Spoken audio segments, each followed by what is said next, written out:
आपका स्वागत है टारगेट सरकारी नौकरी चैनल पर। मैं Harshad Ali. Daily current affairs में आज हम डिस्कस करेंगे 6 अप्रैल का करंट अफेयर्स, जो आपकी आने वाली आगामी परीक्षाएं जैसे Lekhpal, LT grade, UPPSC, super TET, इन सभी परीक्षाओं के लिए बेहद महत्वपूर्ण होगा। तो आपसे रिक्वेस्ट है, वीडियो को लाइक कर दीजिए। हम चलते हैं आज के पहले प्रश्न पर। और जो प्लेलिस्ट है हमारे अलग अलग विषयों की, वो अपडेट कर दी गई हैं कल शाम, तो अब आप प्लेलिस्ट के अकॉर्डिंग भी पढ़ सकते हैं इन क्लासेस को। आज का पहला प्रश्न देखते हैं। उत्तर प्रदेश के मुख्यमंत्री योगी आदित्यनाथ ने स्कूल चलो अभियान को किस जिले से शुरू किया? बेहद महत्वपूर्ण प्रश्न है, यूपी के करंट अफेयर्स में इसको शामिल करेंगे हम। इसका उत्तर हो जाएगा, जो स्कूल चलो अभियान है उसकी शुरुआत जो है वो श्रावस्ती, उत्तर प्रदेश के श्रावस्ती जिले से की गई, क्योंकि उत्तर प्रदेश का जो श्रावस्ती जिला है वो सबसे कम साक्षरता दर वाला जिला है।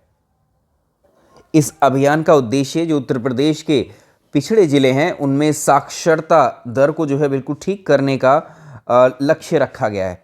ये उत्तर बिल्कुल ठीक हो जाएगा। प्रश्न नंबर 2 देखते हैं आज का। आपातकाल के दौरान जनता के लिए कावल उथवी एप्लीकेशन को किसने लॉन्च किया है? आपातकाल के दौरान जनता के लिए कावल उथवी नामक एप्लीकेशन को किसके द्वारा लॉन्च किया गया है? अगर हम बात करें कावल उथवी एप्लीकेशन की, तो इसको तमिलनाडु के जो मुख्यमंत्री हैं एम.के. स्टालिन, इन्होंने इसको लॉन्च किया है। इस ऐप का उपयोग जो है पुलिस नियंत्रण कक्ष को एक तरीके से आपातकालीन जो इमरजेंसी अलर्ट भेजने के लिए यूज़ किया जाएगा। तो इसमें जनता को आपातकालीन स्थिति के दौरान सहायता प्रदान की जा सके। उत्तर इसका डी। प्रश्न अगला देखेंगे। Crunch time Narendra Modi's national security crisis नाम की किताब ये किसके द्वारा लिखी गई है? ये है कौन? श्रीराम चोरिया के द्वारा crunch time Narendra Modi's national security crisis, इस किताब को लिखा गया है। इसके राइटर हैं ये। प्रश्न अगला। भारत के किस पड़ोसी देश के प्रधानमंत्री को छोड़कर सभी 26 मंत्रियों ने इस्तीफा दे दिया है? इस खबर को या इस करंट अफेयर्स को हम कई दिन से डिस्कस भी कर रहे हैं। ये खबर है श्रीलंका की।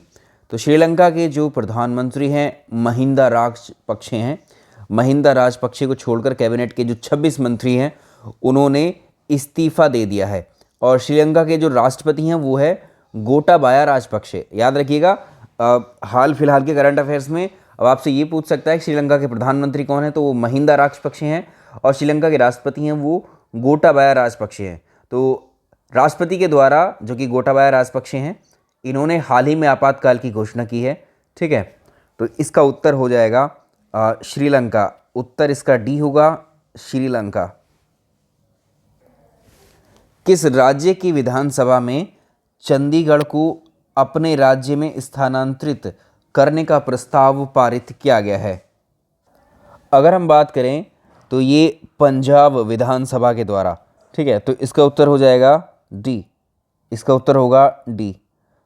पंजाब विधानसभा के द्वारा जो है चंडीगढ़ को अपने राज्य में स्थानांतरित करने का प्रस्ताव पारित किया गया है। तो ये पिछले 57 वर्षों में ये 7वां प्रस्ताव पारित किया गया है। विक्टर ऑर्बन ने किस देश के प्रधानमंत्री पद के चुनाव को जीत लिया है? ये प्रश्न हमने कल भी किया था। तो हंगरी के प्रधानमंत्री हैं ये विक्टर ऑर्बन। इन्होंने लगातार 4थी बार ये चुनाव जीता है, और ये फाइडस पार्टी से संबंधित है। इसका उत्तर हो जाएगा ऑप्शन ए। साथ में एडिशनल फैक्ट भी याद रखेंगे, कैटलिन नोवाक जो हैं ये हंगरी की प्रथम महिला राष्ट्रपति बनी है। कैटलिन नोवाक 2022 में हंगरी की प्रथम महिला राष्ट्रपति बनी है। प्रश्न अगला देखते हैं। ग्रैमी अवार्ड जीतने वाली पहली पाकिस्तानी महिला गायक कौन बन गई हैं? ग्रैमी अवार्ड पर एक प्रश्न ये पूछा जाता है स्टैटिक कि ग्रैमी अवार्ड किन क्षेत्रों में दिए जाते हैं? तो संगीत के क्षेत्र में दिए जाने वाला ये सर्वोच्च पुरस्कार है। ग्रैमी अवार्ड संगीत के क्षेत्र में दिए जाते हैं, म्यूज़िक इंडस्ट्री में। और ये भी कहा जाता है कि इसको ग्रैमी अवार्ड को म्यूज़िक इंडस्ट्री का ऑस्कर भी माना जाता है। ठीक है, ऑस्कर ऑफ म्यूज़िक इंडस्ट्री। दोनों तथ्य याद रखने हैं। और ये पुरस्कार जो है वर्ष 1959 से दिए जा रहे हैं। अगर हम बात करें इस वर्ष की, इस प्रश्न का उत्तर हो जाएगा अरूज आफ्ताब। अरूज आफ्ताब ग्रैमी अवार्ड जीतने वाली पहली पाकिस्तानी महिला गायक बन गई हैं। प्रश्न अगला देखेंगे, हाल ही में चमेली देवी जैन पुरस्कार किसने जीत लिया है? तो मुंबई की एक पत्रकार हैं आरिफा जौहरी, इन्होंने चमेली देवी जैन पुरस्कार जीत लिया है। ये 2021 वाला इनको दिया गया है, ठीक है। तो 2021 वाला इनको दिया गया है, ये भी याद रखेंगे। वर्ष 2021 का अब अनाउंसमेंट किया गया है। प्रश्न नेक्स्ट देखेंगे, हाल ही में जारी की गई एक रिपोर्ट के अकॉर्डिंग भारत में सबसे कम बेरोजगारी दर किस राज्य में है? इसका उत्तर हो जाएगा छत्तीसगढ़ में जो बेरोजगारी दर है वो 0.6% है। तो centre for monitoring Indian economy CM, इस इंस्टीट्यूट को भी याद रखेंगे, CMIE, centre for monitoring Indian economy के द्वारा ये नवीनतम आंकड़े जारी किए गए हैं, जिसमें छत्तीसगढ़ में मार्च 2022 में बेरोजगारी की जो दर थी वो 0.6% थी। और भारत की जो कुल बेरोजगारी दर है वो भारत की अगर बात करें इस रिपोर्ट के अनुसार या इसके अनुसार तो 7.6 थी।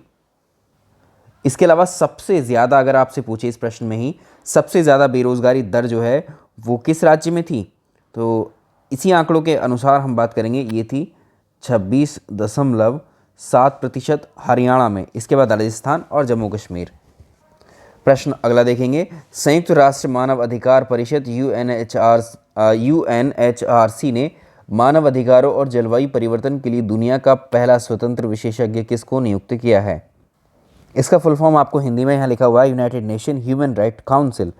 तो ये एक संयुक्त राष्ट्र मानव अधिकार परिषद जो है, एक हम कह सकते हैं यूनाइटेड नेशन का ही एक बॉडी है उसकी एक, ठीक है, उसी का एक अंग है, ठीक। तो जो विश्व में मानव अधिकारों के लिए, उनके संरक्षण के लिए कार्य करता है। स्थापना की गई थी 2006 में इसकी। और अगर हम बात करें इसकी, डॉक्टर इयान फ्राई को जो है दुनिया का पहला स्वतंत्र विशेषज्ञ नियुक्त किया गया है।